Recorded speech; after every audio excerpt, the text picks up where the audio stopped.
शहबाज शरीफ पाकिस्तान के 24वें वज़ीर-ए-आज़म मुंतखब कौमी असम्बली इजलास में स्पीकर अयाज सादिक ने कायद ईवान के लिए होने वाली राय दही के नताइज का ऐलान करते हुए बताया है कि शहबाज शरीफ ने 201 अरकान की हमायत हासिल की। JUIF ने कायद ईवान के इंतखाब का बाइकआउट किया और वोटिंग के दौरान ईवान से बाहर चले गए, जबकि अख्तर मिंगल मौजूद तो रहे लेकिन किसी को वोट नहीं दिया। वोटिंग के नतीजे में मुस्लिम लीग नून और इत्तेहादी जमातों के मुश्तरका उम्मीदवार शहबाज शरीफ कायद ईवान मुंतखब हो गए। इन्हें 201 वोट मिले, जबकि सुन्नी इत्तेहाद कौंसिल के उम्मीदवार उमर अयूब ने 92 वोट हासिल किए। नताइज का ऐलान होने के बाद शहबाज शरीफ, नवाज शरीफ और आसिफ अली जरदारी से जाकर गले मिले। मुस्लिम लीग नून, पीपल्स पार्टी, MQM, बलोचिस्तान अवामी पार्टी, इस्तेहकाम पाकिस्तान पार्टी, मुस्लिम लीग काफ ने शहबाज शरीफ की हमायत की।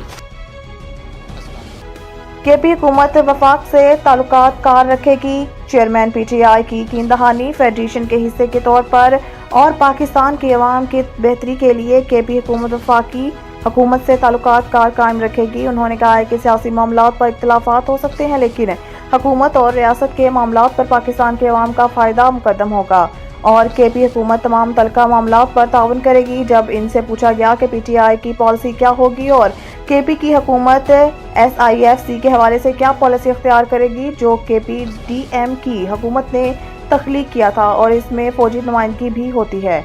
गौहर खान ने कहा है कि PTI और इसकी हुकूमत लास्ट वन कौंसिल को मानेगी और जब ज़रूरत होगी ताउन भी करेगी। बल्दियाती निज़ाम से मुतल्लिक MQM और नून लीग का मुआहिदा शायद पंजाब के लिए होगा। मीडिया से गुफ्तगू करते हुए वज़ीर आला सिंध मुराद अली शाह ने कहा है कि सिंध में पहले ही बाख्तियार बल्दियाती हुकूमतें मौजूद हैं, जबकि पंजाब में सिरे से बल्दियाती हुकूमतें मौजूद ही नहीं हैं। उन्होंने मज़ीद कहा है कि बल्दियाती हुकूमतों को मज़ीद बेहतर बनाना हुआ तो सिंध हुकूमत तो खुद ये काम करेगी। दूसरी जानिब मुस्लिम लीग नून और MQM पाकिस्तान के दरमियान आइन के आर्टिकल 140 में तरमीम पर इत्तफाक हो गया है, जिसके मुताबिक आर्टिकल 140 के तहत सूबों को दिए जाने वाले फंड्स ज़िली हुकूमतों को जाएंगे। चेयरमैन पीपल्स पार्टी बिलावल भुट्टो जरदारी से जब इस हवाले से सवाल पूछा गया तो इसका कहना था कि जहां हमारा नून लीग के साथ मुआहिदा नहीं हुआ, इधर MQM को अकोमोडेट किया जा सकता है। PTI इंट्रा पार्टी इंतखाबात अली अमीन PTI खैबर पख्तूनख्वा के सदर मुंतखब ज़ेरे आला खैबर पख्तूनख्वा अली अमीन खान गंडापुर बिला मुकाबला PTI खैबर पख्तूनख्वा के सदर मुंतखब हो गए।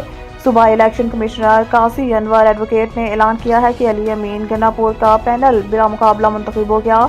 नूरुल हक कादरी सीनियर नायब सदर, अरबाब जहानदाद खान नायब सदर, Ali Asghar Khan general secretary, Irfan Saleem additional general secretary, Fakhar Zaman deputy general secretary मुंतखब हो गए। Chief federal election commissioner Pakistan Tehreek Insaf Rauf Hasan ने इस्लामाबाद में प्रेस कॉन्फ्रेंस करते हुए बताया कि बलोचिस्तान में इंट्रा पार्टी इलेक्शन के नताइज आज आ जाएंगे। बलोचिस्तान में अमीन खान जोगिज़ई पैनल, दाऊद शाह पैनल और मनीर अहमद बलोच पैनल के दरमियान मुकाबला है।